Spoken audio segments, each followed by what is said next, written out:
Mic check, mic check. What's going on? Welcome into another episode of the KZ Community Beat, episode 51 from the PCCEO, the Peoria Citizens Committee for Economic Opportunity. We have their Head Start director, a born and proud Peorian, Charles White. What up, man? What's up, man? Appreciate you having me here. I had to do that intro 3 times. I got nervous. You know what? Let's start baseline what this is. I saw in 25 News, I go to their website a lot. I like what they do. I like how they bring up community stuff. And I saw the PCCEO, and I'm like, yo, what is this? I'm starting to look into it. I found your name. I called a couple names. I'm like, Charles, okay. So what is the PCCEO, and what is the Head Start program? So I'll start with the agency. PCCEO, it's a community-based action agency that is funded, so several different grants from state to federal level. We provide services in regards to, we have a food bank, a LIHEAP program, which is utilities. We have the weatherization program, which assists with housing. We have AHP, and that's with helping people become homeowners. We have what's called a CSBG grant that allows for family, children, I shouldn't say children, I should say more like teenagers to get scholarships and other assistance within the community. And then, of course, we have my program, which is the Head Start program, which is why we're here. And the Head Start program it's a early childhood learning program that provides services for children in terms of learning, prepping them for kindergarten. But the other part of it is we also provide services for the families. Oh, okay. And that's the other aspect of it, where someone needs to get the GED. We have partnerships for that. Someone wants to go into nursing. We work with partnerships to get them into those kind of programs. We've done several partnerships with ICC. They helped us get people their trucking license so they can be drivers, the CDLs. Yeah. You name it. That's the whole purpose of it, is to give people a head start. So you kind of 360. You just wrapped around multiple different services. So you got to think, you have people in the community, and let's just start with some younger folks. I have a child. I'm 15 years old. Do I drop out of high school? No. We'll help you with your child while you at school. We can have your child in our Head Start, one of our Head Start centers, providing services. So getting a head start. Exactly. Yeah. And then it still allows you to continue on your Head Start from an educational standpoint. Think about some folks, the grandparents of the children. They could be and it's from birth to 5. It gives its grandparents an opportunity. They don't have to try to teach the child for whatever the reason. We can get that child prepped so they can go to kindergarten wherever they're going to be. It could be Peoria or another state. How long have you been a part of the program now? I will be 5 years, actually, come February 19th. 5 years. All right. So I'm in April 8th. It'd be 2 years for me. So I'm still learning a lot about the community, a lot of things. I've had a lot of guests from Taft homes, and you told me you born and raised Taft. I'm a born and raised product of the Taft homes. Very proud of it. That's where I got my start in terms of just being the man I am. But now you Taft born and raised, but you're Peoria through and through, man. Right. I've lived on the north side, technically, which is the Taft, when I was younger. And then I lived on what's the south end. I used to live right behind the Harrison Homes near Treewind Park. I lived in Warner Homes when it was there. Now it's River West. I lived, I guess what it's called, the East Bluff now. It used to be an old Kroger's on Wisconsin. I lived across the street from there. I lived on Lincoln Street twice, one right across the street from Manual, and then one further down closer to Jefferson. So I've had my share of living in the community. Living in the community, but also you're well traveled. We've been talking about that too, where you travel to every state in the U.S. and all that, and overseas you've been all over. Between playing basketball and my job at State Farm, I was able to hit all the states. I was looking back at that like, wow, I've been here. So then I had a good friend that played in the NFL, so even with my job working at State Farm, I was able to go see some professional football games, meet some nice people. Nice. See a different side of life, but then get a true understanding of how hard those folks work. Got a chance to meet some owners. Oh, you shook hands and everything. So yeah, cool. So I've had a good life in terms of being able to see some things, and now having an opportunity to be in this role that I'm in and working with the people I work with. Yeah. That's the key. See, I work with a great group of people that have a lot of skills. Yeah, I prefaced all that to set up this question is from somebody that's born and raised in the community, how did you perceive the community before leaving? Now that you're well-traveled, come back, how do you see the community and how does it impact your day-to-day when it comes to the Head Start program or, the PCCEO? Like how has that traveling helped you see a different perspective of the community you serve? So being a young man in the community when I was younger, and we had a lot of people that were older that always looked out for you. They always had your back. Yeah, had old head. No, OG. yeah. So Yeah. there was just certain things you couldn't do. And then if you were an athlete, a kid that was smart, somebody that looked like they invented something, whatever the course was that was definitely looked at as positive, you just couldn't go down that road. Not that they let the other kids go down that road, don't get me wrong. They always tried to steer you clear. But I'll use me. I was able to stay out late at night in Taft with my boys and we could play basketball because somebody stayed up and watched us. Just protect They the just court. watched us while we were sitting on the court, playing ball or just running around. They did. So we never had any worry. So that taught me the sense of loyalty, family, team, because that's how it was. That's what I was used to. That's what your So community taught you. That's that community piece was there when it says it takes a village to raise a child. That's what I grew up in. Traveling all over, just fast forwarding, getting to high school, not being able to go to the high school with the people I wanted to, then went to high school, a new set of friends, meeting these folks, and then it gave me a different set of loyalty, but it showed me some other avenues of life that I needed to have. Played on a successful team as, still my guys to this day. That afforded me an opportunity to go to college. And then being born and raised in Peoria, sure, I had some schools I would have loved to go to. North Carolina was my first option. I was a Tar Heel fan. Yeah. But at the same time, I was always a Bradley Brave. So it was just ingrained in you. Right. Like So then I just sneak in the Civic Center and watch, Mitchell Anderson, David Thurkill, Donald Reese, Boise Winters, Willie Scott. I got to see the Barney Mines. I snuck in there and watched them. You saw some real ones. So I'm like, man, it was just the coolest thing. And I remember in fourth grade, we played before Bradley at the Civic Center, and then we got to stay to watch the game. And I remember those guys sitting in the stands watching us play. Fast forward some years, here it is, I'm a Bradley Brave. And kids coming up to me and won my honor. I'm like, wow, I remember being that kid. How was that moment, though? So it was incredible. Like, man, I'm literally here at Bradley. I'm playing in the Civic Center.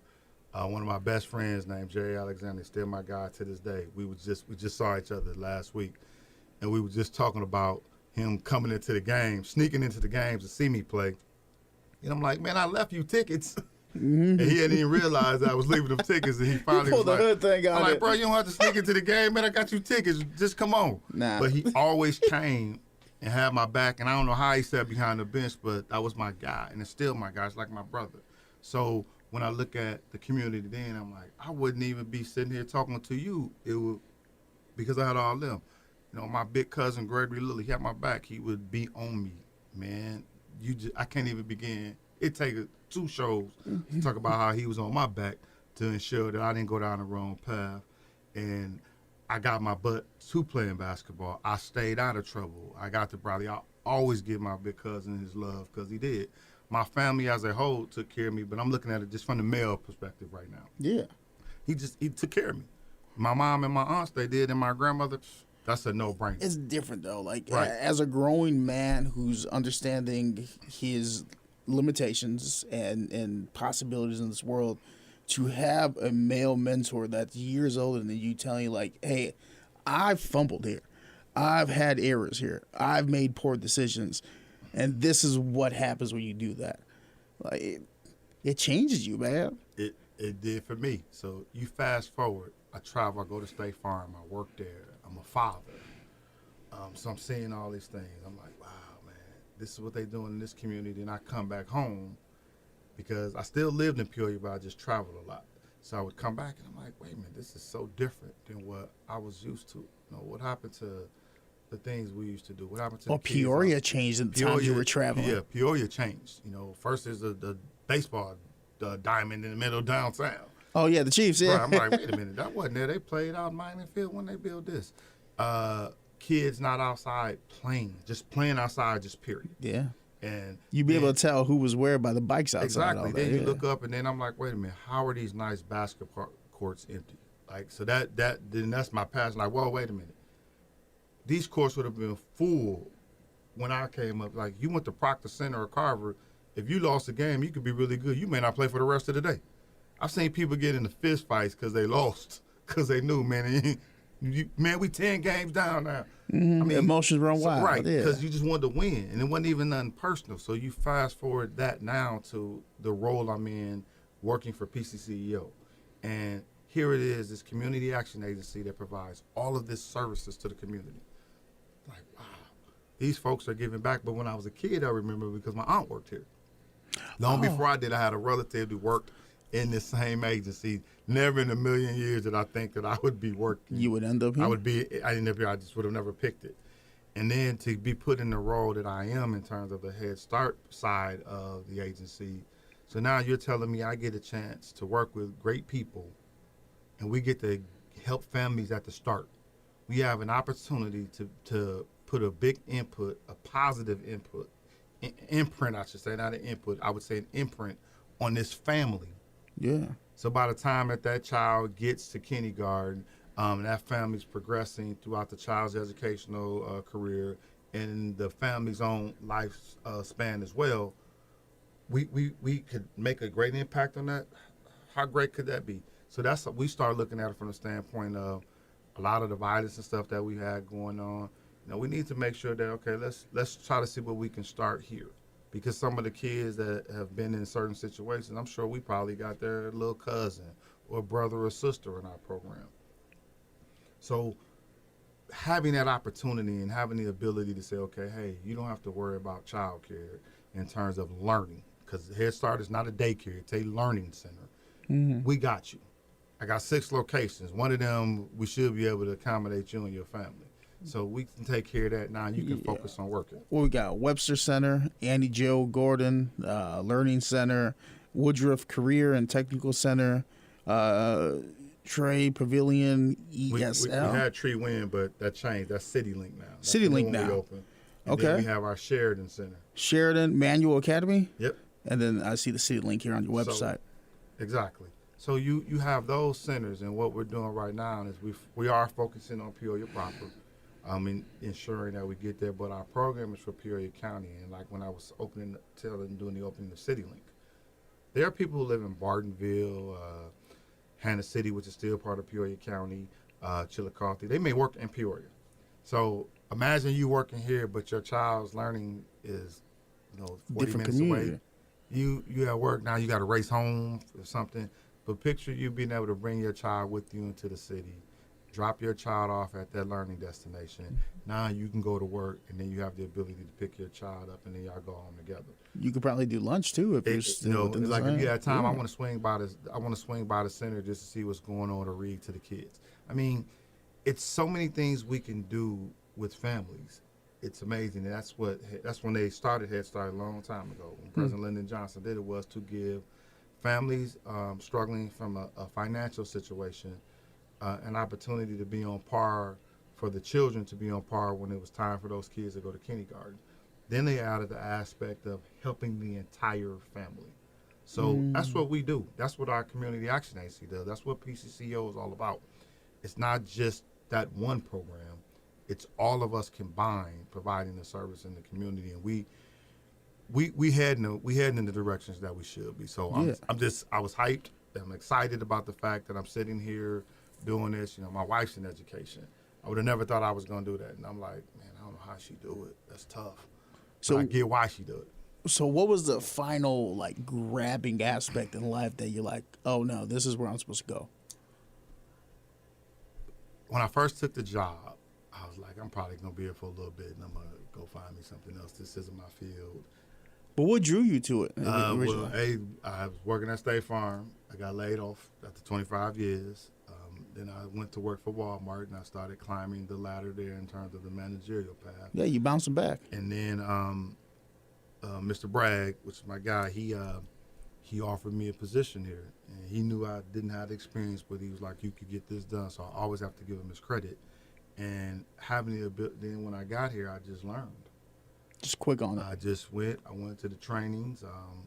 The other thing about it was I was humble, and I have some great people I work with.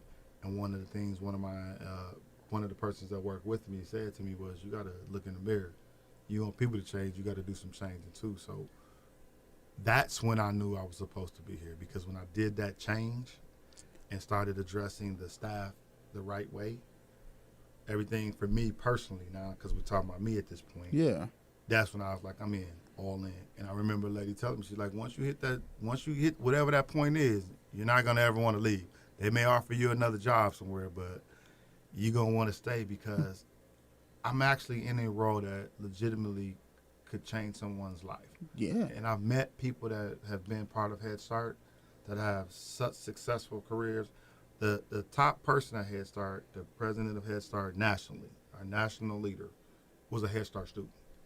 So you have to look at that and go, wow, not in the community. That is wild. That's crazy. This person sitting in Washington, D.C. that's running the show is a Head Start student. You when you go to conventions and you meet people that was part of Head Start, I'm sure people listening to the program, I guarantee it was a ton of them were part of Head Start. So we want our community to understand we're here. We've been here, but no, we out in the forefront now. Yeah. Take a look at us.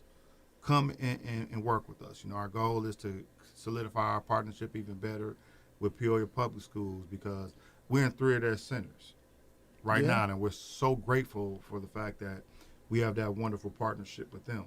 The children that go to Annie Jo Gordon, when they leave Head Start, probably 60% of them potentially probably going to go right down the hallway and stay at Annie Jo Gordon.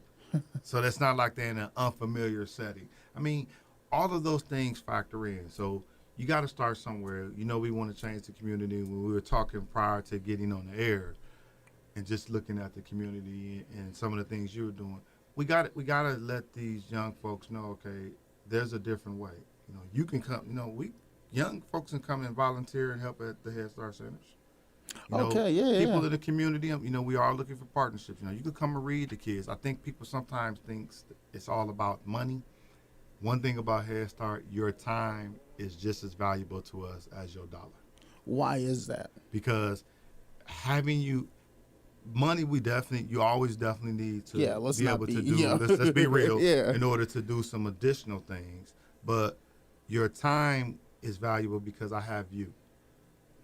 Imagine that doctor coming in and not just coming in as a doctor. Say, you know what, today I'm not providing physicals this time.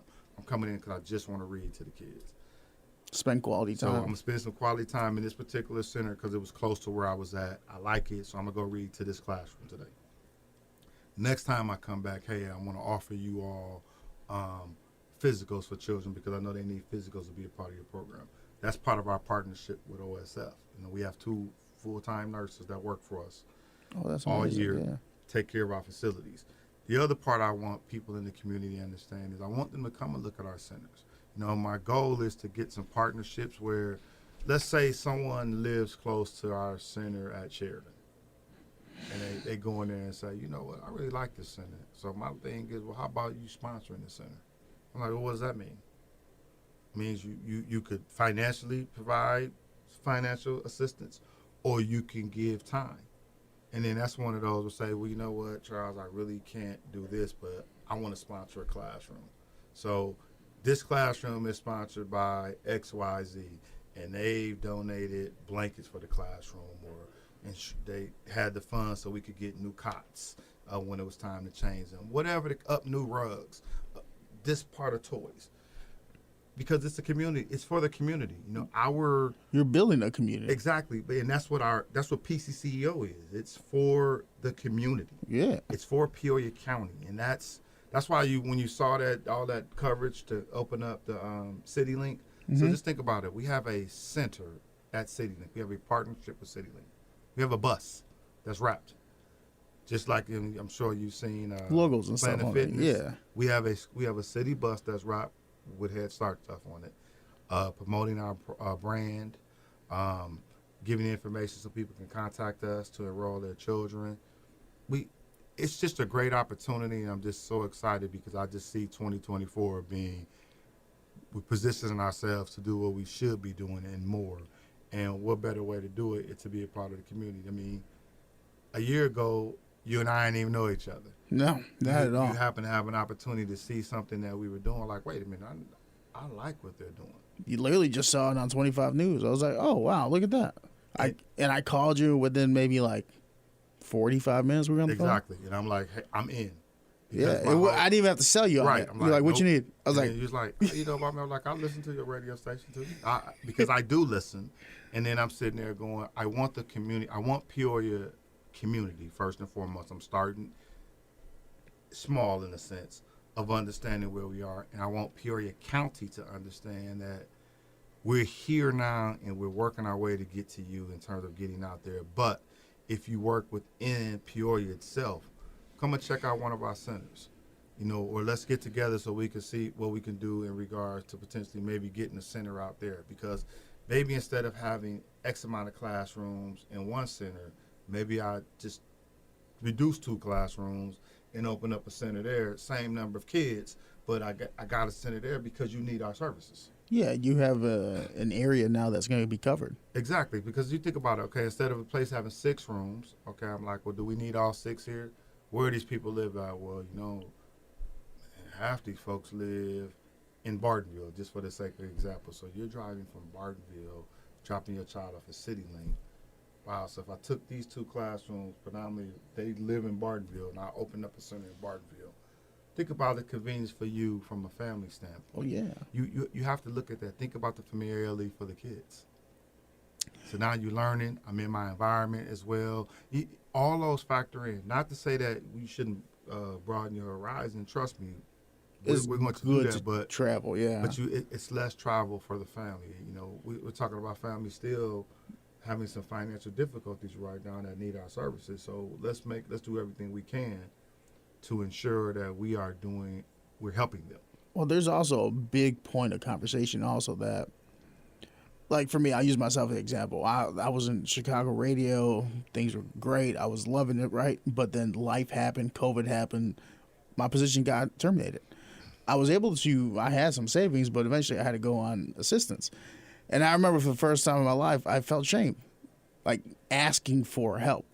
I know I'm not the only person in this world that has that. Like, hey, I can't do this on my own. I have to ask people for help. So even getting to that point of like, hey, I need assistance is a big step. But then actually showing up consistently and then understanding like, no, it's okay that my community is supporting me. Like, how do you get people to transition from I can't ask for help, I got too much pride, to you're part of our community now?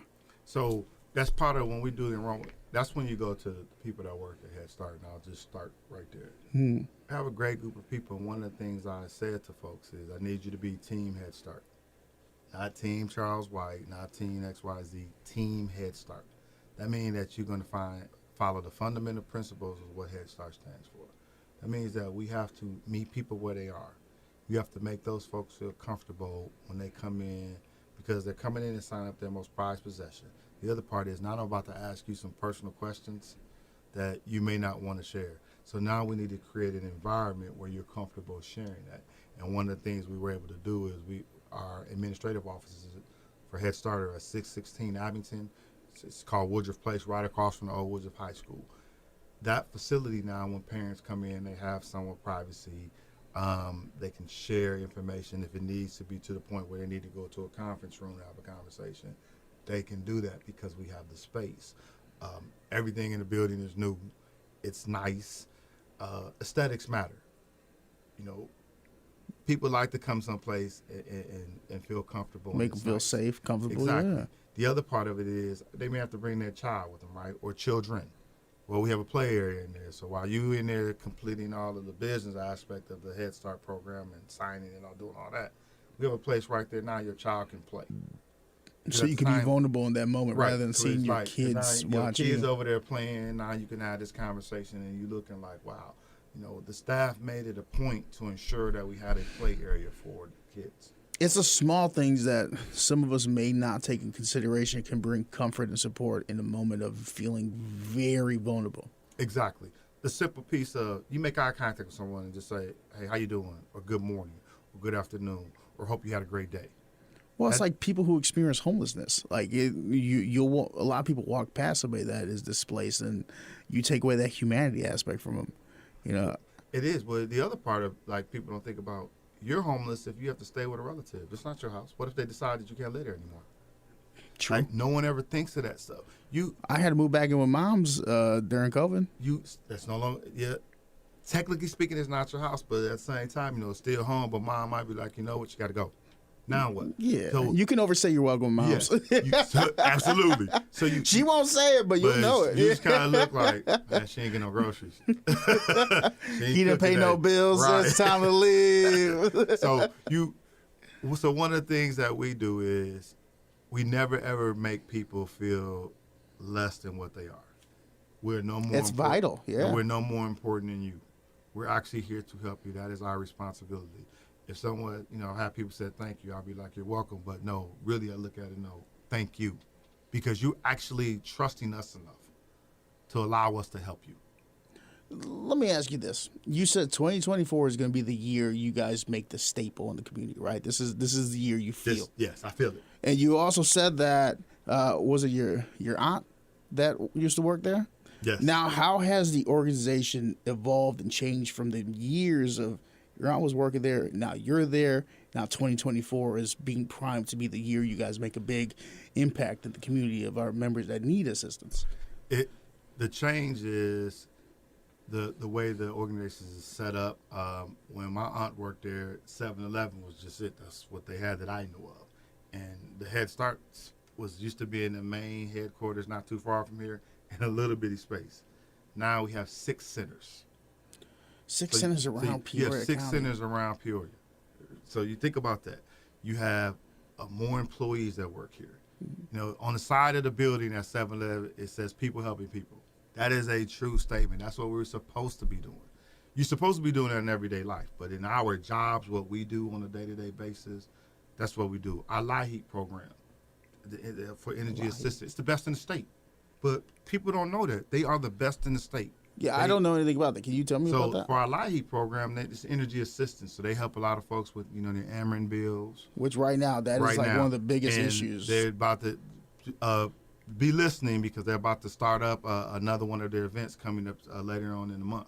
So, but they're the best in the state. Where can we find information about that? So you can go on to PCCEO.org, and then it'll have it, and then they'll start putting it out on our PCCEO Facebook page as well. So more information will be coming of their event. And it's actually, we just had a meeting, and I want to make sure I'm correct. I believe it starts February 29th because it's this leap year. Yeah. And it'll be at Promise Academy.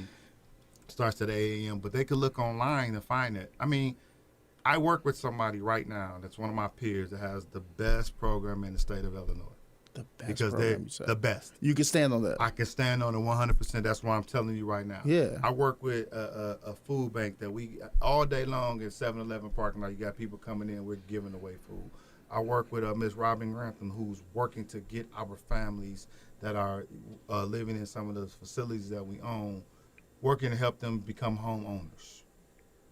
I mean, that's just a small aspect of what we have. Then you think about the internal pieces of it. Our new CFO, our new HR manager, they're working from the internal aspect of it, ensuring that the agency is running smoothly. We have all our ducks in a row. Nice. Our interim president and CEO, Mr. Edwards, he's in there saying, okay, now he has to look at it because we got to look at the whole picture, making sure that we have all the pieces in place. There's a business aspect exactly, to what you do. There's a business piece. Yeah. We have a board of directors, Miss Powell, Miss Maxine, Mr. Andy, Miss Carrie, our new person. She's doing it. We have one of our board members, her name is Miss Agnes Crooks. We have for Head Start what's called a policy council. That's parents. They have a big so you incorporate the parents within. Yeah, for Head Start, they have a big voice in what we do. Before we do something at Head Start, I have to take it to the Parent Policy Council. I meet once a month with them. Oh, that's cool. I sit down and I tell them everything. Whatever, the good, the bad, the ugly, they know. So that's how you get cats that end up becoming the CEO or the head eventually. They run through the program. You sitting through the program and you're on that, and you have here this board member who's there that has your back, that's saying, I got you all. Then you turn around and you have parents who maybe this is the first board they've ever been on, but then they can put that on their resume when they go do a job interview. So that's cool because you're giving them real life work experience, and then because they're in a committee. There you go, and you actually know the Head Start business, like you know the financial report, like you know, okay, we spent this past month $125,000 total. We spent X amount of dollars on salaries. We spent X amount of dollars because we repaired some doors or we bought this. They know. When we did the facility at the 616 Abington, I had to explain to the Parent Policy Council, here's why, here's what I'm doing, and here's why. And then when they saw it, they was like, okay, we get it. And you know, it's not just us. See, that's the part that's why it's called a community action agency. Yeah. Because what's the first word in there? Community. You know, when you look at PCCEO, that's why those initials stand for what they stand for. Yeah. Peoria Citizens Committee. Right there. I'm just going to stop right there. Peoria Citizens Committee. So that's telling you up front what that is. But, you know, you got to step back and you got to look at this through a different lens. The more I started working here, the longer I was here, the more I started going, man, I got to change my approach even more. I got to step my game up because I'm falling short. Oh, because the organization has picked up its game to help you elevate yours. And my thing was, even if the organization wasn't, I got to pick my game up. Maybe me picking my game up picks the organization up. It don't matter. Either way it go, we going this way. Of course. So I looked at, after last year, I told the team, 2024, we moving. So I gave them the example. And this is the part that I'm just trying to figure out how to put it in my buildings. Mm-hmm. We're going uphill regardless. Here's the different ways that you have to walk up the hill. There's mud and sand. It's tough. We're still going up, but it ain't an easy walk. Yeah, you're pushing the boulder up. But then the next one is gravel. But you don't have no shoes on. You're just in your socks, so you know it could stick you. But you still walking. Then the next piece of that, if you're progressing the right way, you have grass. And hurting your feet, you know. After a while, it'll kind of hurt, but it's not that bad. But you're still walking up. Now you get to the point where you got just a smooth path. Shouldn't hurt you at all because now you got some shoes on, but it is still kind of steep. I got to do a little bit of work, but not as much as the other three. Your next steps you should be at is you have steps. You just got the plain old block steps. Mm-hmm. So, but you walking up steps, you got a handrail, you walking steps so you can see, you got a little bit of a platform now, then it's another set of steps. So that's how I've been breaking it down. Then I said, here's the last two pieces. If we really hitting our stride, now we got an escalator. Now you just get on and take the ride up. You already built the path, yeah. Then your final piece, if you're really doing it the right way, is you got an elevator. I could have walked up the stairs and came here, but I hit the elevator and came to the 12th floor, and I didn't do nothing but stand. I did nothing but push two buttons. You got to put the hard work in. Exactly. First. So I said, I know for a fact we're not at the escalator in the elevator stage yet, but I think we've moved past the gravel, and the mud and sand. I think we're somewhere between the grass and the block steps. So, and that's okay because no matter what, we're still going this way. I just want people to go as an employee, period. Hey, as you keep walking, there's a little path. And some people are like, I don't want to take that road. No, that road leads to an easier way to walk up. Just keep going. So just keep on going. Now, I'm not saying you can't go this way, but sometimes you got to work smarter, not harder. Of course. And the other part of it is, so that's like where the community partners come in. It's because we know we need community partners. You know, one of the biggest things going on right now, and you just said it about yourself, the mental health aspect of what COVID did to people. Yeah. Like, people think COVID-19 is over. I'm like, yeah, the COVID itself was the experience. Let me tell you something. I had COVID. Yeah, me too. Like, I had it to the point I was like praying to God, please don't make me go to the hospital. Where I was in the hospital with oxygen. See, I didn't get that far, and I was so thankful to God. I couldn't even lift 20 pounds for 2 months. I couldn't taste, eat. I feel you, dude. So I understand that part. I didn't think about, honestly, it didn't hit me with the mental aspect of that. Like, wait a minute. The entire world closed for so many months. The world. Crazy. In our lifetime. Like, we masked up everything. You couldn't wear a mask. Got to stay 6 feet from you. You don't touch this. Wipe the door off. And just think, in January of the year, you wasn't wiping the door handle. You was still talking to people. Dude, in February, first week of February of 2020, me and the girl had just started dating. We're no longer together. But we went and took a trip to New York February of 2020, dog. I was in the Met, right? Right I there. literally grabbing rails, everything, then going to grab a slice of pizza and not hand sanitizer. Didn't even think nothing about it. Nothing. Now, You blink an eye like, whoa, hold on, man. Let me. So before I got in the studio, I put hand sanitizer on. so you think about certain things that you didn't do, and then so you're thinking about the mental aspect. Now you're asking. So I'm gonna give it from the employee standpoint. You know, employees are still people. Yeah. They still had to go through the same thing. So my job, right, one of my main focuses is how do I ensure that I got these folks mentally stable and they're comfortable. And so that's one of the partnerships. I want people to be able to come in and help our employees out because I want our employees to be solid so that A, they can help themselves, and A1, they can help these families. Because when people come in and I'm teaching kids, you know, you don't know what it's like to go in a classroom and stand there all day teaching little ones and getting hugs. You gotta, I mean, that's a lot. Yeah. When you talk about tipping your hat to people, I'm like, wow, you know, y'all my new superheroes because I don't know that I could do that. Oh, people that teach, instruct, You are patience. You need. You are an incredible person. So patience and acceptance because everybody in their room has a different perspective, different learning rate. So they have a different intake of how to get that information. And it may be 2 of you, but it's still 17. Depending on where you are. So if you're in a 3 to 5 classroom, it's 17 3 to 5 year olds. Make that make sense. From 8 to 3. Yeah. Come on, I got to get you to take a nap. Does a kid want to take a nap? Okay, we got to learn this. I need you.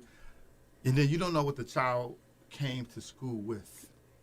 That's an entire new element. That's a whole nother element of it. Now, so that's why the other aspect of it is when we talk about helping the other part of the family is, okay, we don't know what their family's dynamic is, what they're struggling with. So we got to make our environments as welcoming as possible, making sure you understand where we are and how we doing it. You know, so that's why I like the ribbon cutting was so important at CityLink to show people here's what we're doing. Hey, come and take a look in this facility. Oh my God, this is really nice. So was that a moment where you feel like you established this new chapter with? Yeah, I did. That start like that was like okay, this is where we're it's going. A new chapter. Yep, rolling our sleeves up. Let's go. That's it. Whatever happened in the past, we're now moving forward. We going this way, and are we gonna hit some blocks? Absolutely. We're gonna have some. I said, but here's the difference. They're not gonna be blocks where we can't go through. They're just gonna be the speed bumps. And if somebody decides they're trying to put a wall up, I'm gonna go find some people to help me knock it down. Or if I can't knock it down, you better talk to Texas, no? Man. Not to get political, right. You know what I'm saying? I know somebody just got mad at that comment. And it should be, it's a joke. Don't care. It's a joke. See, hey, I'll stand on things. But that's the part it is though. You have to be able to have fun. See, when I see little kids, you know, it doesn't matter who's in our facilities. You name the race, I'm sure they're enrolled in Head Start. You make them feel comfortable. You a member of the community. It don't matter. Exactly. You're a young family or an older family or a foster family or homeless. You a member of our community that needs help. Exactly, that need help. And then I'm looking at the kids going, I'm sorry, they didn't pick their family. They went in line going, you know what, I think I'm going to pick that family. They didn't pick the struggle their family was going through. And I'm sure the family didn't pick it either. I'm like, you really think people want to sit there and struggle? Absolutely not. You know what? This season of my life, I want to be unemployed. Ain't nobody going to say that. Right. Ain't nobody going to say, you know what, I want to be in debt. Most people, all the people I've ever talked to, I shouldn't say most, they really want to improve. Yeah. Now, we know it's not going to be equal, so I always tell people, use the word equitable. I want an opportunity to improve myself. Now, does that mean everybody's going to take advantage of it? No. But at least I want to be able to look in the mirror with myself and the staff I work with and go, hey, we did everything we could. Now, speaking of the staff, we talked in detail about the lengths you go for the community. How do you help in-house? How do you keep these amazing people who are volunteering or working? Because you have volunteers, you also have employees. How do you prevent them from being burned out by all the stuff they go through? Because it is a lot of work. So for me, I feel like I'm a staff member's manager. Now I'm employed. You're a worker that got the title. Yeah. I'm blessed to be in the position I am, but I always tell people on your check it don't say Charles White. So you don't work for me, you work with me. That's first. So I make sure people understand that. I don't own this place. I work here with you. So I'm here with you. I'm never going to ask you something. I will never have you do something that I would not do. but then I'm never going to overstep my boundaries just because I'm the director and act like I know everything and get in your lane. So like for my managerial staff, I'm never going to supersede them and take away their authority and their respect. I'm going to respect that they know what they're doing. For the teaching staff, I'll use them. I'm going to try to get an understanding of what's in your classroom, what's struggling, so I can talk back to the manager, hey, what do we need to get these folks? Do they need chairs, new furniture, whatever it is? I'm going to do my best to make that happen. Was that a learned skill, or that's something you innately always kind of had? I think I always had it. I'm not going to lie. When I got program director here, there's a few instances where I'm like, oh, wait, no. I got to establish my authority here. And then quickly, my mentor's like, bro, relax. Just do the job. Exactly, because they already know what your job title is. Yeah, and I'm like, okay, cool. Like, all right, less is more. Say less. Well, I think I've always been this way because I play basketball. Oh, yeah. Playing basketball, lacing them up in a team concept, I was like, okay, nobody going to have to worry about my part. I'm going to make sure I do my part, but I'm going to have to help my boy. You know, he get beat, I got to slide over there and help. And then I got to trust him enough that he going to get to my man if I have to stay over here. Yeah. So that concept, that was grammar school through high school for sure. Like it was just beat into you. Like winning was always important, don't get me wrong. How you were winning mattered. You know, I'll say this, so I hope if he ever listens or somebody tell him I mentioned him. My coach, Felix Lobdell, he used to be like, this was his favorite word. I don't need you, son. He used to tell you that all the time. He's like, I get another person. And we laugh and make jokes about it, all the players. Anybody that's listening to this and played for Coach Lobdell know what I'm talking about. I don't need you. And he'd be like, I don't need you, son. You need me. There's and a system. True. Yeah. He was there. It was true. We did need you. We need your help to get where we want to go. So then having that mentality and really listening to that, and plus he really cared about you. So he wasn't going to just hand it to you. You're going to work. So then by the time I got to high school and I got to Central and then playing with playing for Coach Bishop, it was just a no-brainer. I mean, he just instilled us teamwork. We worked hard.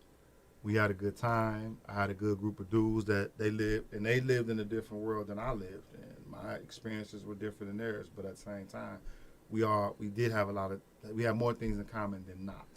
Then being able to play against the David Booths, the Lynn Collins, the Demetrius Clemens. Then you had, Woodruff, you had Andy Irby, Patrick Jackson, Jerry Alexander. Them the dudes. You had Brian Pollard playing for Witchwoods. They were loaded. Peoria is wild we was loaded with basketball. When I was in high school, but that aspect of it helped you become a leader. I'll just use David as a prime example. David didn't play in the NBA, but David is the top executive in the NBA right now. Like David Booth, the cat that we just played high school ball with, that I could call on the phone. Right. So you look at that, Marcellus Somerville, he played overseas for years. Yeah, and the only reason why he gave up was because he wanted to be a family man. Right. You have Sean Livingston that went to Peoria High School, played right here now. He comes back every year. A 3-time NBA championship. Four time. I'm sorry. Yeah. My bad, Sean. My bad, bro. 4-time. Broke his leg thinking his career over. Yet here, he's in the office now. So you have that. You have a lot of guys. You have guys right now that play great in high school and for whatever reason didn't make it to college, but you got a lot of guys repping that know basketball. That said, I'm here.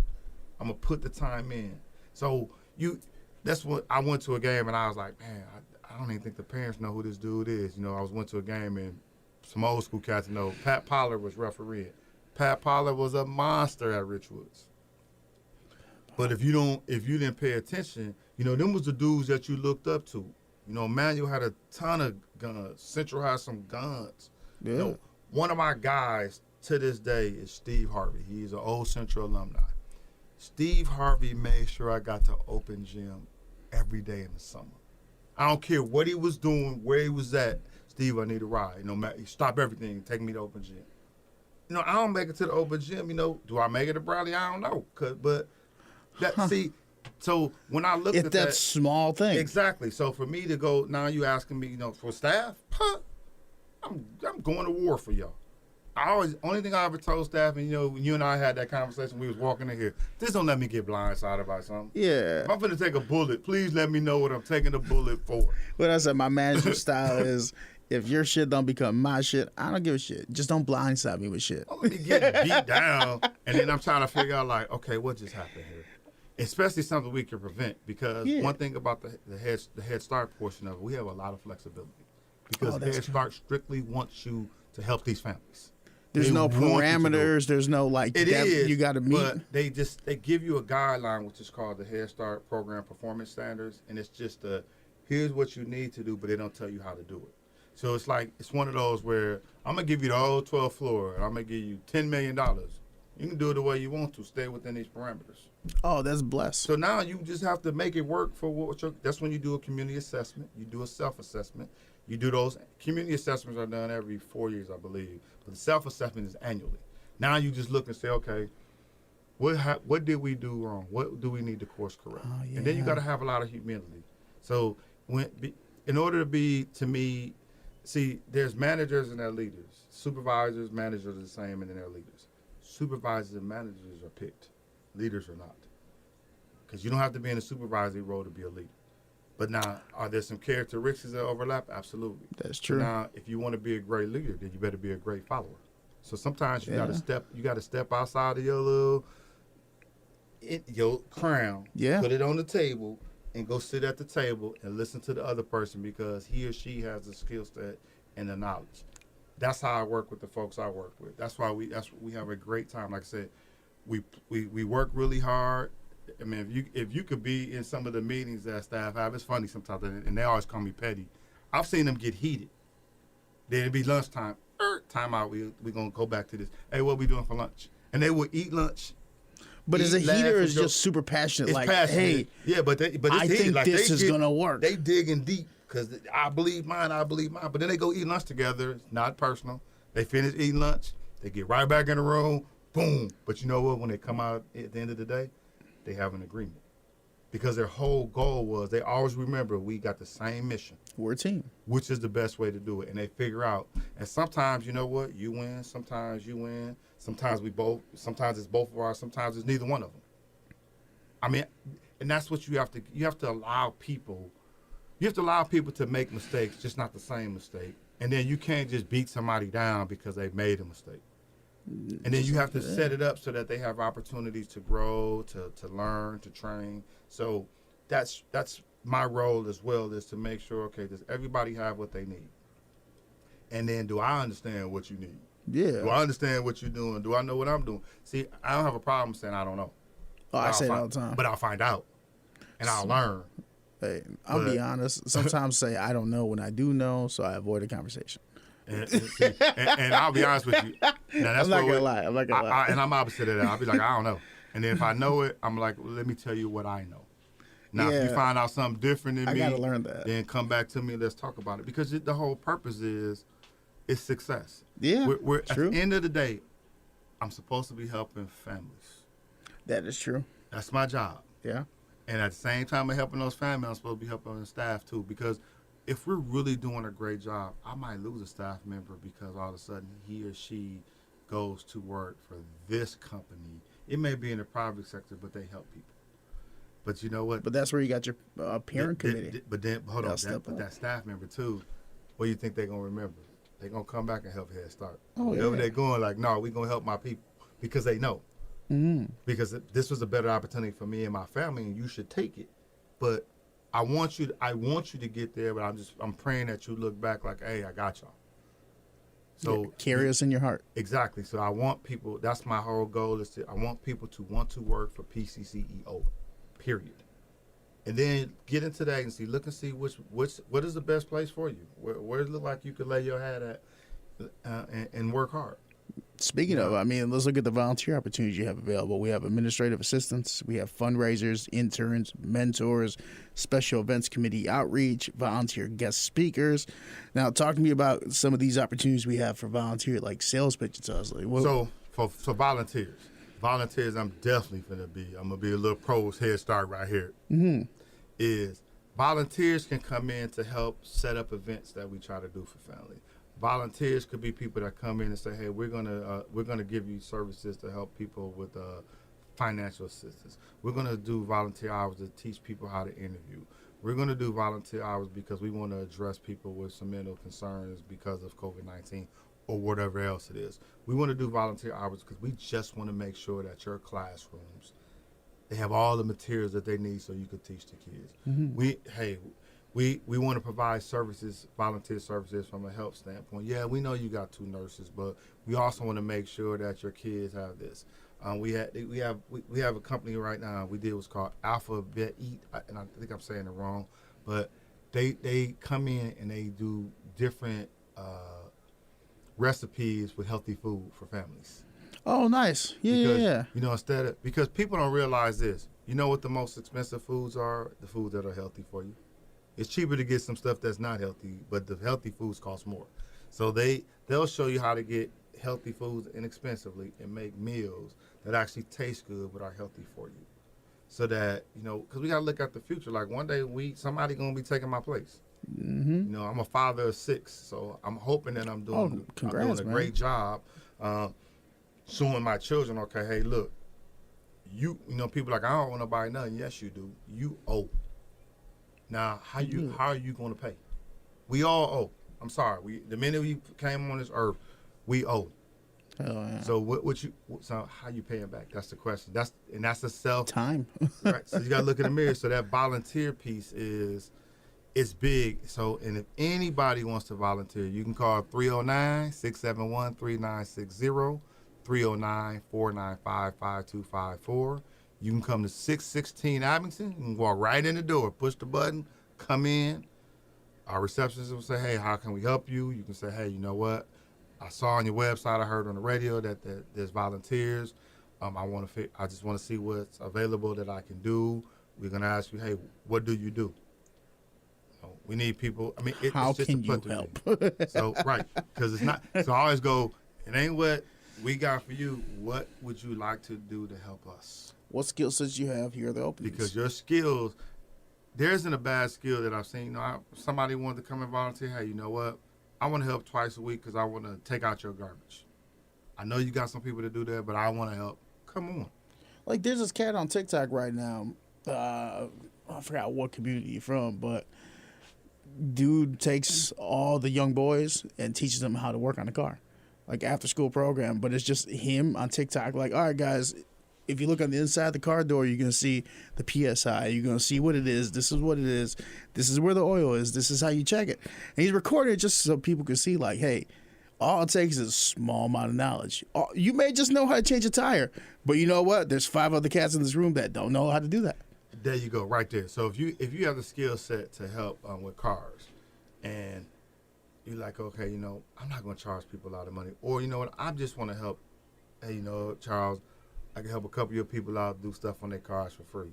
So I'm like, you do know helping that one person is big. You just help 3 people. You know how, like, that's huge. You know how much money you probably just saved them right there? Exactly. And trust me, I'm this is me. I just know that when you sow into folks and good things, trust me, when the harvest comes, you get yours. I believe that wholeheartedly. And I always want people to go, you have no idea how much of a blessing you are, people. Like, I could tell when I have staff members that are having a bad day, or I could just see it. I'd be like, hey, come on off, let's just talk about it. Like, Mr. White, you got work to do. I was like, I know, I'm doing it right now. Yeah. You're talking to me, I'm like, exactly, that's my job. Yeah. That's now you first. So if it's going to take us all day, then we're going to be here all day. I'm going to cancel my whole appointments because I want to make sure you're okay, because I want to see you tomorrow. See, we work, technically speaking, for most jobs. In an entire month, you work 20 days. That's 15 of those days should be a pretty good day at work. Like, you shouldn't really have to have that much stress. The reason why I leave the other 5 is because it's still life. Things happen. Yeah. So you just never know. Car breaks down, you got an appointment. Whatever. Yeah, everything. But you should, and then sometimes you gotta have some place where you got some kind of peace.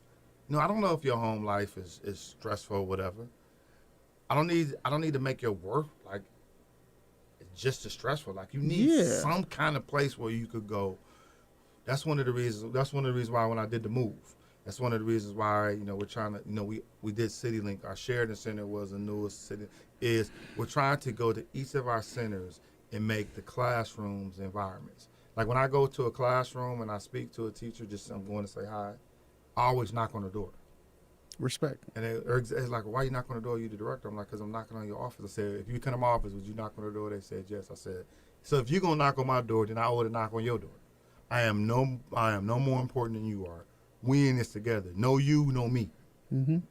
So the more of you that I get to do the job that we need to do, because being day to day inside of a classroom or being what we call family development workers, they touch the entire program. You're talking to the parents, you're talking to our partners, you're going in the classroom with the teachers. I mean, when you look at those individuals, you need to give them some kind of environment. The way they sat before, the way they sit right now, it's still kind of close, but I got my own desk. I don't have to share it with nobody. I got my own space. I mean, that feels good. That makes it, people just don't get it. I'm like, it's small things. It is. That's what I always tell them. You know, small things. It's just one of those where, and when you get a chance outside this road, you should just come down to our center and just take a look at it. Like I tell everybody, I'm bragging on my center because we only gonna make it's really nice now, and we only gonna make it better. And then I'm going to our centers that we have right now. CityLink is great. Sheridan is great. Our Webster Center, we on our way with it. You know, it's a larger, older facility, but we have new doors there. We have brand new windows there. We have a brand new roof there. We're going to repaint the place. We're going to fix up the classrooms one by one. We're going to make some changes in that center because that's a staple in the community. We've done things outside already. We put a new fence. We fixed our playground area. We got rid of all the stuff that was making that center from an exterior standpoint not look very well. Now it does. Look, we just slowly, you know, it's nice for a teacher to be able to, it's a beautiful day. It's 72 degrees, nice breeze. I'm in the classroom with the kids. I can just pop my windows open.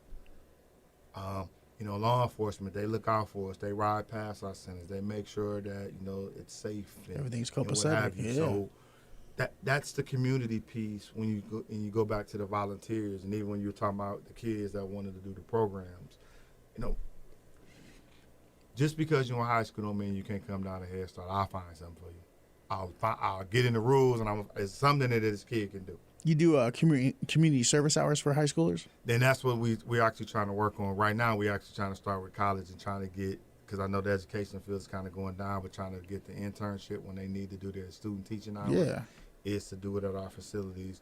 I knew some of the high school kids at mine used to stop in the classroom and read to the kids, or if they had time, they would help just clean up after the kids ate lunch. Just those little things. Because, you think about a 5-year-old and this high school kid come by and just give me a high five. Oh, my God. It's something. You just made that kid day. It's the greatest thing since we got this saying in Spanish, poco a poco. Poco a poco. Little by little.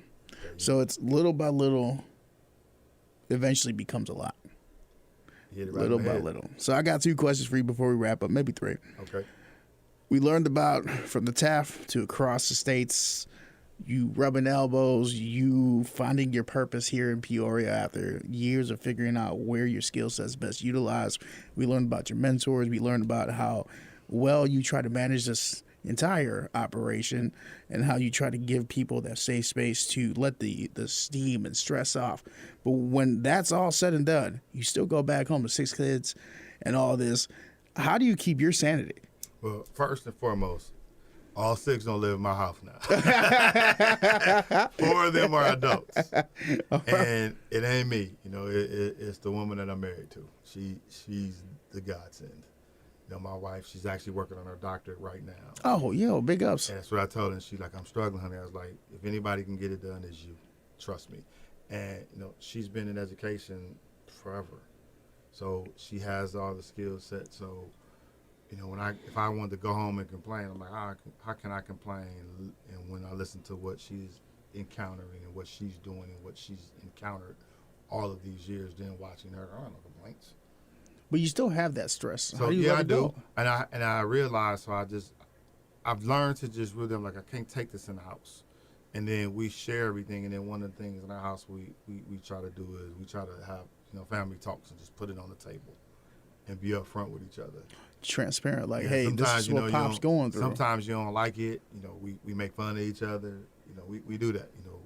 one of the rules But in our that's house. good though, It is man. like you fall in our house, you might break your leg, but depending on how you feel, guess what? We ain't gonna laugh at you.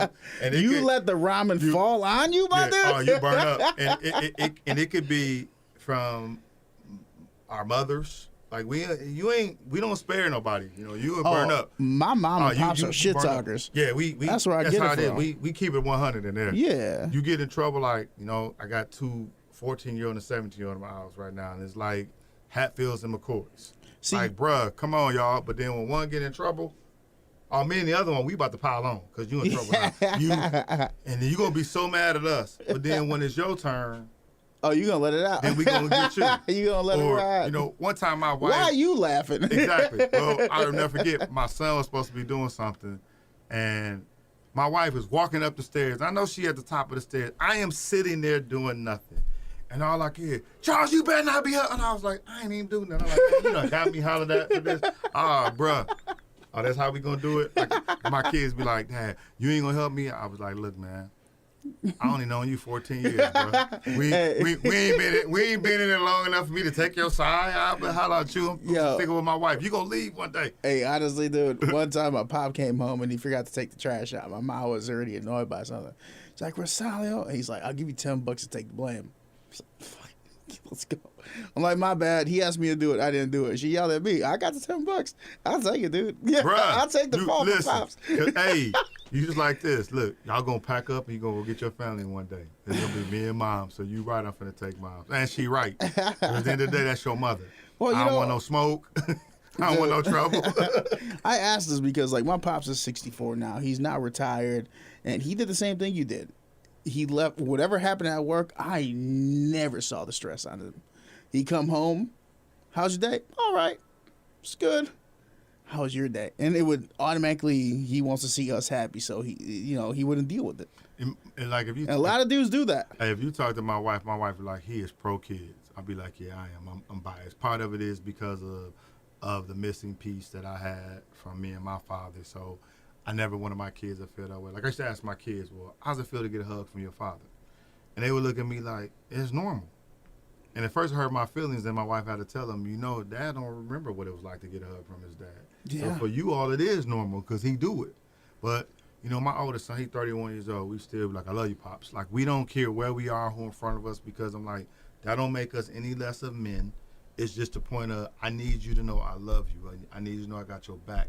I'm going to tell you when you're wrong. I ain't going to just say, oh, no, you right. No, bro, you wrong.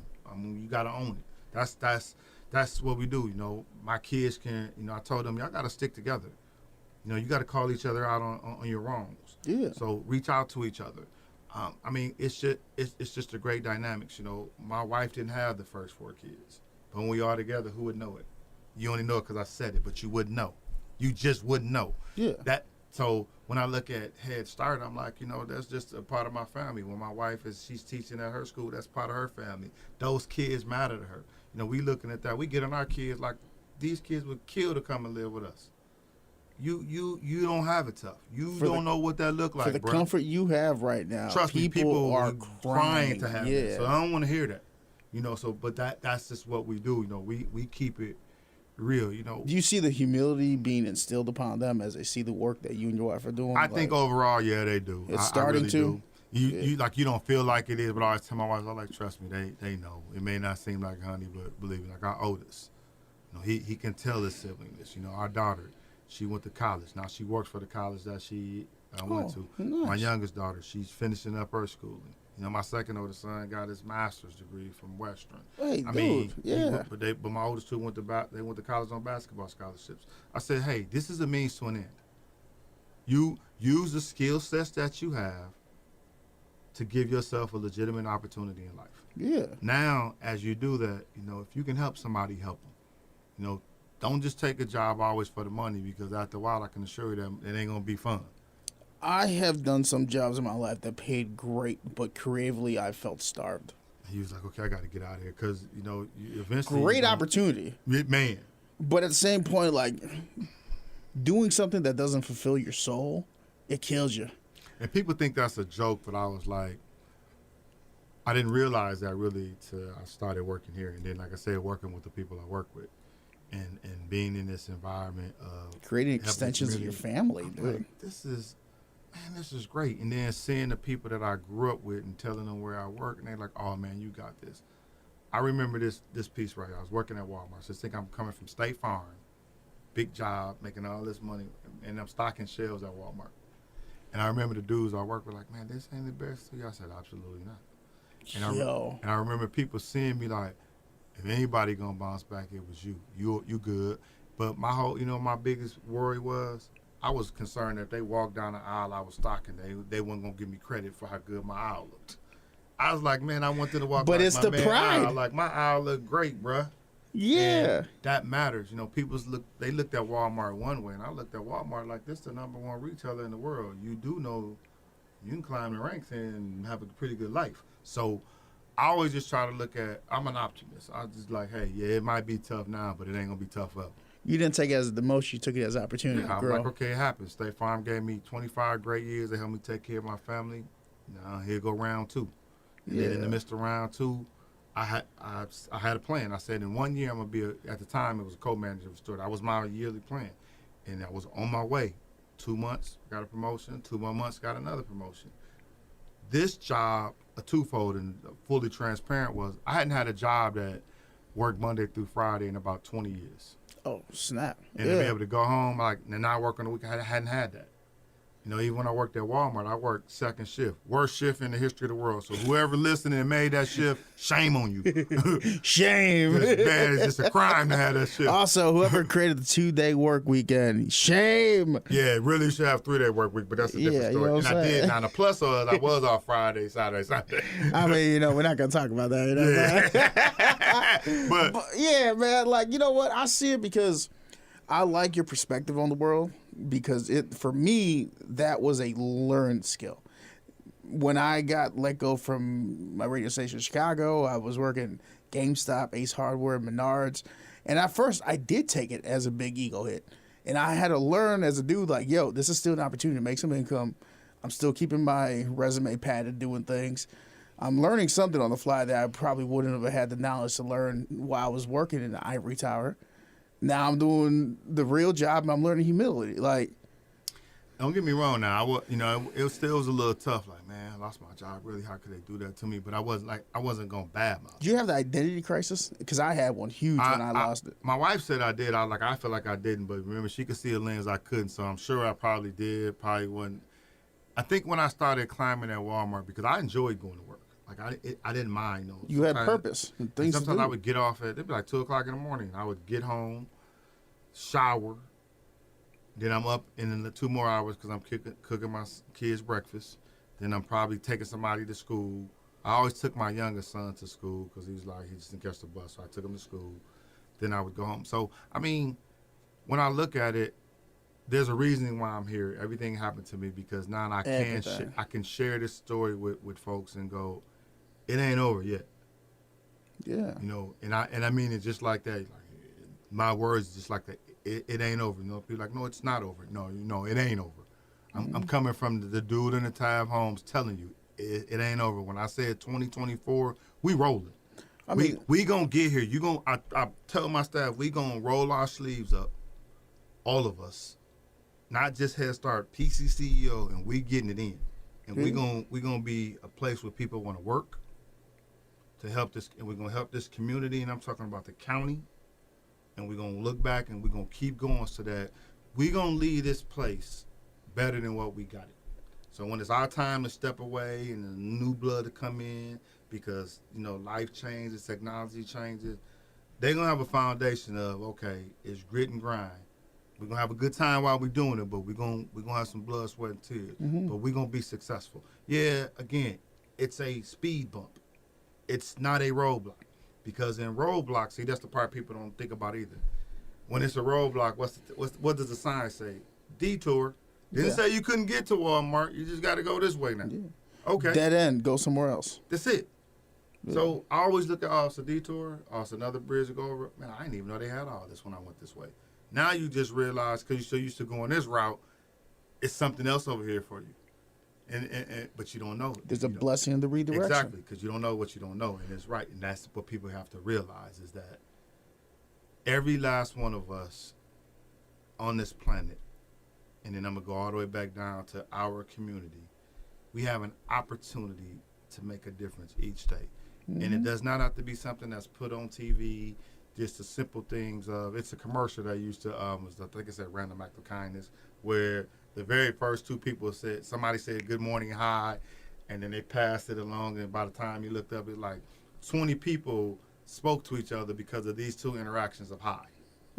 That's the perspective I try to start looking at life now, and is I want people to see me and want to be able to go, hey, Charles, how you doing? Hey, what's going on? And be comfortable with me. When I walk in the room, I want the room to light up, and I want them to know, hey, I'm in. Look, it's Charles. Right. I'm the same. I want them to that's the dude that used to play basketball. I sure am. And I always plug, I'm a Central Lion. I'm a Bradley Brave. Without those two, in terms of, for me, a little bit personally, I don't know that I'm sitting here because there's some things I learned in there. Hey, you missed one thing on that. What's that? Central Lion, Bradley Brave, Peoria Proud. Oh, I'm 100%. You know what I'm saying? That goes without saying. I'm a young man from Peoria that I've been places and I ran into people from Peoria who remember me and I remember them. So Ain't that people know Peoria and they know who we are. They know us from business, and they definitely know us from sports too. And I'm going, if sports is the key that opens the door for us, okay, we'll use that. Yeah. We just need to get in. Now we in, okay, what we going to do to make it work? Because everybody isn't this way. We got to make it work. Come on. We got some very smart kids that can do technology. Hey, I need your help to take care of this. We got kids that are radio, TV. We're going to have some heart surgeons. Think about this. We have the potential right now to Head Start. We're actually getting young doctors, lawyers, presidents, CEOs, athletes, you name it. They are coming through our door right now. That's how I feel. 1,000%. That's how I feel. I mean, look at your head now. I mean, on the all over the U.S. Yeah. Your main dude was a guy who went through the system. And you sitting in D.C. The young lady before that was some people in Congress. They were like, I was a Head Start student. What are you talking about? Whoa! I mean, all starts with somewhere. The small act. There you something. Go. You know what's crazy though? Like we talk about small acts and taking the roadblocks and going around. Like before 2022, I had no idea what Peoria was. But now in this community for 2 years, I'm like gun ho. I'm like, okay, let me find these amazing stories. Let me find these individuals, organizations doing great things. And my last question that I love to ask anybody in this podcast when they come down is, these episodes are collections of stories. Each is a book. And every time I read a story, there's a gold nugget from it. So when I'm done with the book, that is Charles White, when your story is done in this world, what's the gold nugget that you want people to take away from it?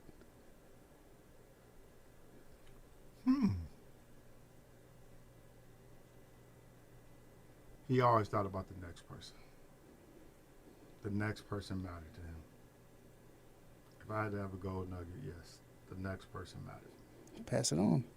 The next person mattered to me, because it does. That's my gold nugget. The next one. If I had to just simple it down, the next one. So, for the next one, how can they get involved? Let us know one last time. PCCEO.org. Click on the Head Start application. 616 Abington Avenue. Pop in. You can ask for Charles White. If I'm there, I'll be more than happy to meet with you. You can call 309-671-3960 or 309-495-5254. We can talk, meet, and I'll tell you about Head Start. I'll tell you about PCCEO, what you can do not only for just our program, but for the agency as a whole. All right. Well, that's been episode 51 of the KZ Community Beat. I'm Ross Martinez, your host in the hot seat, all the way from Taft, the PCCEO, and their Head Start director, born and proud Peorian right here, Charles White in the hot seat, man. I appreciate you, dog. Hey, man, I appreciate you having me. I hope we can do this again. I will say, go back, listen to the other episodes. If not, I'll tell Charles White to come dunk on you. Exactly, because people know I did put people in posters. Poster them. You know, you still got it? Can you? Oh, I ain't jumping no bar. I got a kid to do that now, man. Them days over with, man. I'll pay someone $5. Yeah, like, bro, you can do that. I don't have that no more.